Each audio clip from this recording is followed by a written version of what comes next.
for fun. What would you like to do? Party! Party? That's a wonderful idea. Let's see. What kind of food should we have? McDonald's, one of the most popular fast food chains on Earth, serving roughly 69 million people worldwide every single day. McDonald's was first known as McDonald Corp, where they first pioneered the speedy service system, which could offer great tasting food served incredibly quickly. McDonald's Corp would then become the McDonald's System, Inc. by Ray Kroc, which is the McDonald's that we know today. But with a business like that spanning from roughly 68 years ago, there's going to be plenty of controversial or dark things that have happened with the company that they may have wanted to hide or keep away from the public. My name is Blobby, and today we're going to be jumping into some of these dark controversies that surround one of the most popular fast food places of all time. Let's just get into it. Starting us off in this video is quite a dark one. This was an attack on McDonald's that occurred in 1984 in San Diego, California, where 21 people were murdered inside of a McDonald's. Unfortunately, the signs of something bad waiting to occur had been in plain sight the entire time, but the shooter, James Huberty, was confessing to his wife that he was having mental health issues and even had called a San Diego mental health clinic to try to receive help, but the clinic said that they would return the call within a few hours. According to his wife, James ended up sitting by the phone for several hours and never actually received a call back, all because the receptionist had misspelled his name and also assumed that because of his calm demeanor and lack of being hospitalized in the past for any previous mental health situations, he was logged as a non-crisis call, which meant that they would handle him within 48 hours. The morning of the incident, the Huberty family would visit the zoo, where James would tell his wife and his kids that his life was over when he would refer to the mental health clinic failing to return his call, as well as saying that society had their chance. They would then go and eat at a McDonald's before returning back home, where James would put on a maroon t-shirt and green camouflage slacks. James would then kiss his wife, saying, "I want to kiss you goodbye." His wife would ask where he was going, and James would reply calmly that he was hunting for humans. He had a gun across his shoulder and a box of ammunition as well as a bundle wrapped in a blanket. He said goodbye to his daughter and let them know that he wasn't going to be returning home. Usually I would say that the wife should have intervened in some way, but given James' previous history of domestic violence and abuse, I don't want any blame to be placed on her, because you never know, she could feel that if she had reported it or had sent anything, that maybe her life or her daughter's life could be in danger.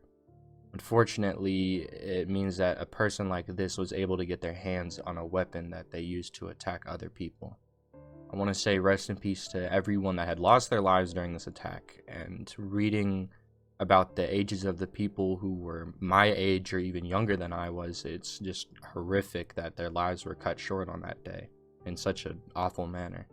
And reading these survivors' statements about what they saw around them, especially one from one of the young boys that was attacked, it shows that James truly was just a soulless person who just didn't have any empathy for those around them. And that's why I'm just glad that he's rotting away in the ground instead of hurting anybody else. But I really wish they could have stopped him before he could have harmed anyone in the first place. The 2014 food safety scare. In Shanghai, China, Yum Brands and McDonald's had to apologize to Chinese consumers after McDonald's largest meat supplier, OSI Group, had 6 employees arrested for selling expired meat. It was discovered that the group had been relabeling expired meat in order to give it to McDonald's to sell it, leading in the plummet of sales for McDonald's by 7% in July, in a period where you were unable to even buy a Big Mac in Beijing. The OSI company was shown to have made mistakes with communication for managers in China compared to the managers in the United States. The main problem was OSI was clueless because of the private companies giving managers autonomy to do as they please. But this would still cause McDonald's to have a net loss of 17 billion yen, which was the first loss in 11 years. Tyson Chicken spiked clubs.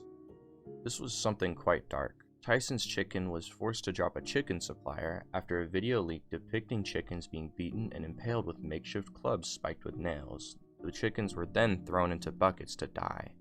They would also step on the heads of live chickens and yank their bodies in order to snap their necks.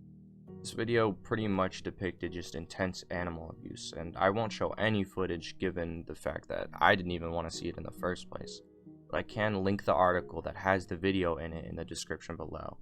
The cruelty of the animals had Tyson Chicken receive some intense backlash from animal rights organizations, as well as McDonald's receiving backlash for not preventing this abuse by seeing what was happening at their suppliers' farms. McMurder.com. This is a website that compiles all of the murders that have occurred in McDonald's, which is a surprisingly but kind of unsurprisingly high amount, with 142 people being murdered in McDonald's. 2 of these murders actually are unsolved to this date. The website dates murders all the way from 1982 to current day, and the site allows people to submit cases of murders that occurred in McDonald's as long as there's some way to prove it with evidence that it actually had happened. According to the website, the most recent murder had occurred on December 30th, 2019, where a 33-year-old man was shot outside of McDonald's in Aldergrove, BC. Rest in peace. McDonald's 2013 Employee Research website. This was a website that was supposed to be giving work and life advice to its employees that had been shut down when it was reported to have been urging employees to not actually eat the food that they were making. The site would show food that looked like McDonald's and label it as an unhealthy option for eating. And the site would also have accompanying text that says, "Although not impossible, it is more of a challenge to eat healthy when going to a fast food place. In general, avoiding items that are deep fried are your best bet." The last controversy that had led to the site being shut down, the site suggesting that there was a need for a second income and returning unopened purchases, as well as bringing in a sack lunch to get out of the holiday debt. Following this, fast food workers would rally in 100 cities in order to protest the industry's low wages, where at that time they were being paid less than $9 an hour.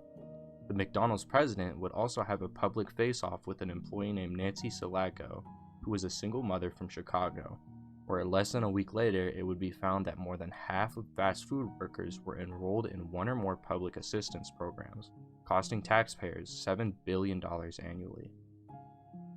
Shaoyan cult murder. On May 28th of 2014, a McDonald's in Chaoyang, China had members of a missionary group enter and present their religious message. They would then demand that everyone inside supply them with their cell phones so they could have their number.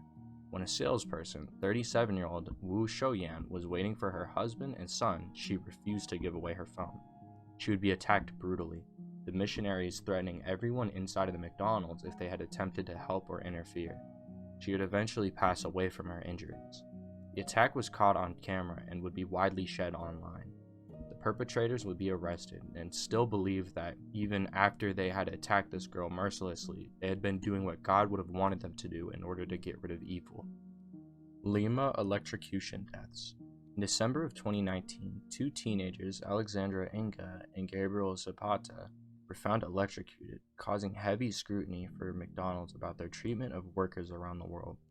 It seemed that the girl Alexandra was mopping the floor, but wasn't wearing any safety equipment such as gloves or boots, when she had accidentally brushed into an exposed wire with the mop.